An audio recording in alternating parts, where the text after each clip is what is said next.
Hi everybody, welcome to this episode of Enlightenment Today. I'm Jason.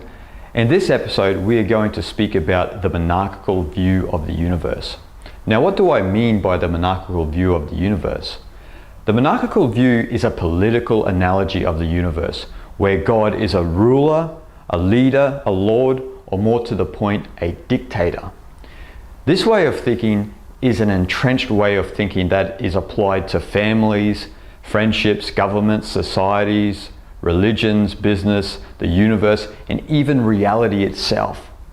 This way of thinking makes us feel subservient to the world and other people. It makes us feel worthless, and self-worth issues are big in the world today. As a result, woven into the fabric of society and culture is this yearning to be in a kingly position above everybody else. We base this on the idea that monarchical systems are intrinsic to the nature of reality, but nothing could be further from the truth. There is no king in nature because nature is a holistic system, and just in case you forgot, we are nature as well. Now, to understand why we all subtly think in this way, we have to explore the history of the monarchical view and why it came about. When we look at pre-agrarian cultures, humanity lived in and with nature. We lived in small tribes and only needed the necessities of life. They didn't need to seek harmony with nature like we do in the modern world, for the obvious fact that they were naturally harmonious. Nature was an extension of themselves. So acquiring material possessions, and more to the point consumerism, meant nothing to them. What was most important to them was the welfare of the individual and the community. But don't get me wrong, those small ancient tribes definitely did have their own dramas, just not to the magnitude that we have today. For them, an individual's problems were the community's problems and vice versa. So the welfare of one is the welfare of all. Tribal cultures are traditionally a partnership society based on mutuality. Not all tribes were like this, but this is a tribe's traditional foundation. And if an individual wanted salvation from the group, then they were met by nature's wrath. Individual self-interest and selfishness disturbed the group. Individuality to them was how one benefited the group. Everybody had their place within the community by following their natural gifts and talents. No one had to be assigned duties, as there was no dictator. In the Taoist philosophy of China, each and every individual has his or her own unique psychosomatic pattern that they express either physically or psychologically, which ultimately brings harmony to the world. In Chinese, this unique organic pattern is known as Li. This is also a famous concept in Neo-Confucianism, popular in ancient Korea. Now, by following your own unique Li, you naturally harmonize with the universal essence and order, the Tao, which brings harmony to the world. This is the concept of Yin in Chinese, which means mutual resonance or interdependence. When we moved into agrarian societies, Taoist sages tried to bring these natural values of the harmony between individual and community into the new world. In ancient times, they recognized that the community is an extension of the individual, and so the individual is the community. In traditional Chinese medicine, they explained this by saying that the small picture and the big picture are the same picture, meaning that the world is a reflection of what is happening in the inner life of the individual. But once small tribes merged into larger communities, following our natural gifts and talents was replaced slowly by assigned duties. Don't get me wrong, there is nothing inherently wrong with this transition, as this transition was necessary for us to get where we are today in this very moment. Though the problem those ancient cultures had is that to maintain their new social structure and agriculture forced individuals to give their innate power away and instead conform to the functional needs of the society. This is something still with us today on a deeper and much larger scale. As a result, our creative calling was suppressed in favor of money obtained for labor. This supplied them the means to purchase food, clothing, and shelter, which was once their birthright, but now turned into a commodity. These are still our birthright, but we believe they are something we should acquire. This whole process of moving into society from nature slowly made us support the machinery of the new society over our own humanity. The result of this transition was we lost our sense of responsibility because society and culture took over our responsibility in the role of a parental figure. What we were unaware of is that a lack of responsibility leads to passive conformity. And I don't mean in the sense of an authentic humility, but rather a docile passivity, much the same as a zombie we see depicted in films. When society and culture are not in accord with the individual mind, the individual unknowingly in most cases takes on the function of society and culture, where we begin to mimic a machine rather than our spontaneous humane nature. This machine-like behavior is so ingrained that we never question its origins and authenticity.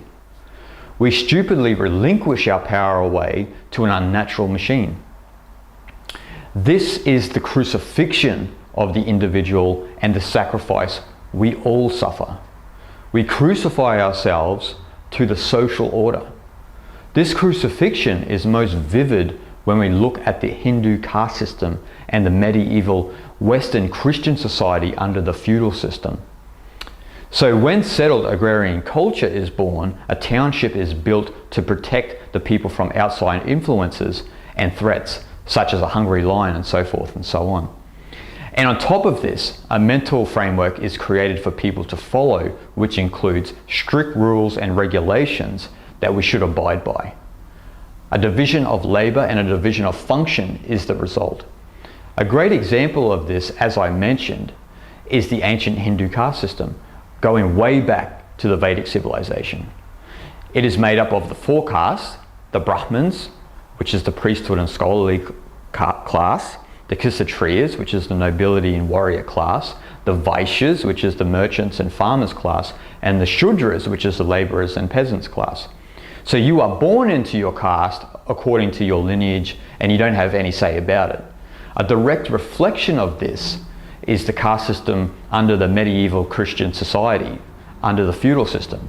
In this system, we have the priesthood of the church, the feudal lords and royalty of nobility, the farmers and merchants of the commons, and the serfs who were the slaves. Though you may not believe it, but this pattern is still with us today, because when we are born into this world, we come out of nature from our parents and are taught to submit to a caste and rule of society and culture. And I mean this pattern is all over the world now.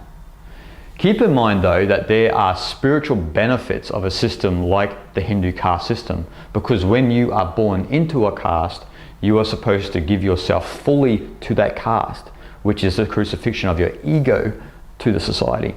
So being born into whatever caste you are born in is determined by God's will, according to the ancient Hindu beliefs. This process reduces self-interest and makes one more humble. Another thing is that there is a stark difference between the social systems of the ancient Hindus and the Christians. And that is once a Hindu has fulfilled their duties in society, they are allowed to break away from caste and become a sage in the forest, which is known as a vanaprastha in Sanskrit. This is also thought of as the resurrection of the individual who has crucified themselves to the society from birth. So from the inception of agrarian culture until now, society and culture dictate life towards the individual, creating a subtle psychosis where we tiptoe our whole life trying to not to disturb the social machine from ticking. When we look at the Hindu caste system, it is not too far-fetched to assume that the whole system was created by the top two classes of the Brahmins and the Kshatriyas. Their position of power made the average individual feel subordinate to the higher classes. As a result, we developed this view of life which is governed from above. This view is completely different to pre-agrarian cultures. The governing from above view of life, the monarchical view, infiltrated all aspects of society, culture, and religion, especially religion. Now, religions were quick to adopt the monarchical view. Maybe they were even the origins of such thinking. Our spirituality coming out of nature was turned into a tool of indoctrinated belief to rule the population. Sigmund Freud even believed that the Egyptian pharaoh Akhenaten was the pioneer of a monotheistic religion that spawned the concept of the universe being governed from above. He believed that Moses was a follower of this religion. The ancient Persians also had a monarchical view of the universe. Darius I, who lived from 550 to 486 BCE, created the King of Kings tradition. This tradition is based on a kingly god lording it over the world. This is a political analogy of the universe that many kings and queens employed to maintain control of the masses. The result of this tradition is we began to think of God as a king above his lowly subjects. The King of Kings tradition was a foreign way of understanding the universe, and it was diametrically opposed to the thought of China, Greece, and India in that epoch of time. The great philosophers of those civilizations, most notably Lao Tzu, Pythagoras, Gautama the Buddha, and Confucius, all had a similar view, and the view of Darius I was alien and not natural. The idea of God as a king started the deep-seated belief that God punishes us for our sins, as if God is some sort of being watching it over our every move, which is just plain unintelligent. Eastern philosophy has a completely different view of the universe. The universe, according to the East, is a loving holistic system that is fundamentally one. In the Chinese classical text, the Tao Te Ching, it states, "The Tao loves and nourishes all, but does not lord it over them." In the ancient Hindu philosophy of Vedanta, they have the idea that Atman is Brahman, meaning the deep down real essence of your being is identical with the ultimate reality of the universe, the divine ground of all being. The monarchical view, on the other hand, trains us to take no responsibility for our actions because we pass everything off onto God. As a result, we believe we are punished for our sins rather than admitting that we are punished by our sins. This is a completely different state of psychology and a much more healthy one. Being punished by our sins relates somewhat to karma because we reap what we sow. The monarchical view developed more in Western religions than Eastern religions, maybe because of the King of Kings tradition, which likely infiltrated Christianity. In the West, this monarchical view of the universe is tangible evidence as to why the majority of Western people, even atheists, are affected by the monarchical view. What I mean is when you ask Westerners about God, they instantly think of a creator of some sort. The West have took on God as a creator of the universe as a king, while East still has a relationship to nature. Some may say, what about Eastern creator gods like Brahma? Well, it's not that simple.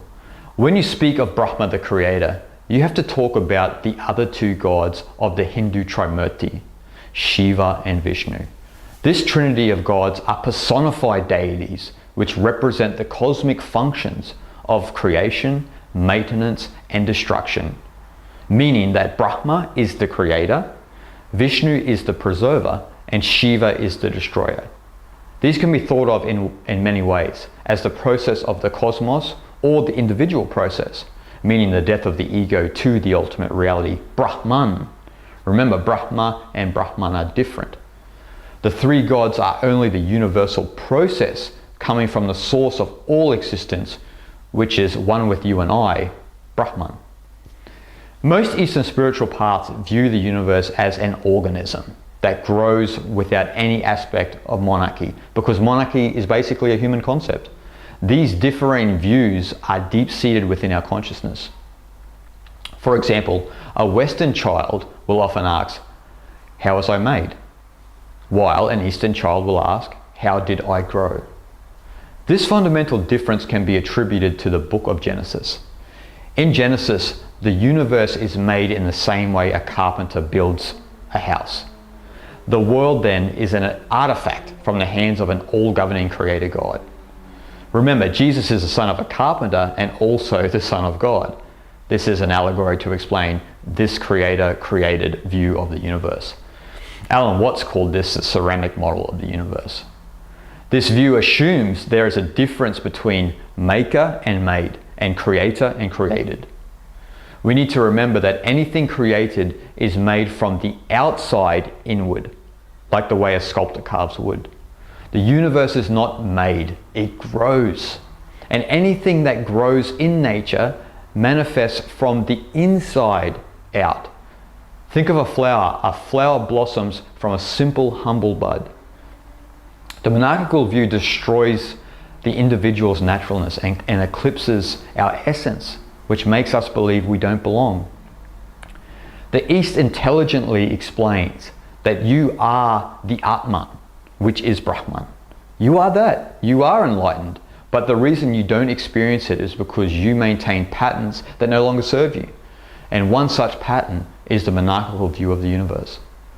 Realize that you are that simple, humble bud, awaiting to blossom into a flower. Understand your innate oneness with the universe and allow your fragrance to be experienced by all.